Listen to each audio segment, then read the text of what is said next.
Hi, I'm Brian West, and I'm a teaching artist at the Fraser Kentucky History Museum. And I welcome you all to another installment of Virtual Fraser. Now today, I'm going to give you a little bit of a performance about York. You may or may not know about him. York was born between the years of 1770 and 1775. He was considered as a body servant to William Clark, one half of the expedition group Lewis and Clark, who traveled along the Missouri River. Now, their journey, Lewis and Clark's journey from the waters of the Missouri River to the Pacific Ocean and back, would take over 2 years to perform. And normally I perform as York while talking about a part of their journey in which they were trying to find the Shoshone Indians, otherwise known as the Snake Nation. And so I'll give you a little glimpse of that story right now.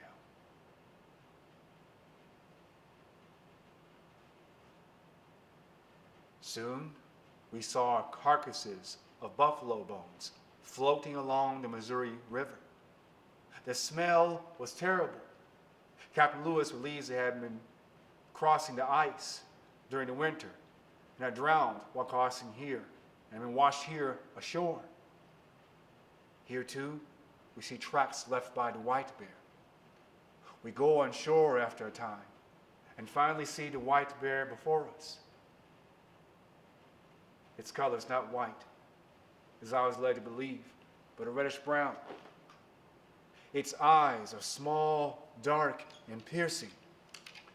It looms, represents itself a terrible-looking animal, the largest of the kind I'd ever seen, larger than even the greatest black bear in Clarksville. We aim and shoot 10 lead balls into him.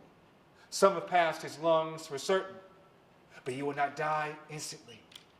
He swims across the river to a sandbar, where he lies for some 20 minutes before perishing, but not without letting out a tremendous roar. Ah! The animal will be divided among the party, and parts of it boiled for grease, put in casks for later use.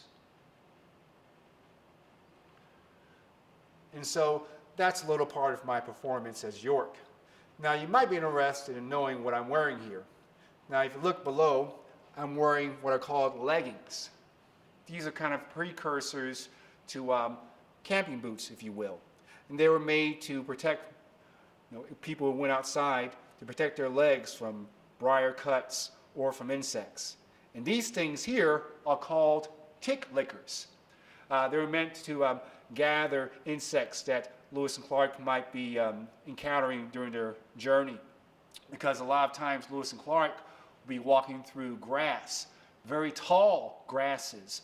And so with that being the case, there were a lot of insects like ticks and chiggers that could have bitten Lewis and Clark. So these tick lickers were a way to collect them so they wouldn't be bitten by those insects. Now, I have a question for you guys out there. What are some pieces of clothing that you guys wear that you get questions from your friends and family? Why do you wear that? What is it used for? Maybe if you think it's noteworthy, maybe you could share it with us at education@frasermuseum.org. Get your parents' permission if you're not of age. So otherwise, on behalf of the staff and crew at the Fraser, I want to thank you all for coming out and watching this. And I hope you guys stay safe and sound, and hopefully you can stay at home. In the meantime, please feel free to watch another installment of Virtual Fraser tomorrow. You can catch that at frasermuseum.org/virtualmuseum. You guys take care.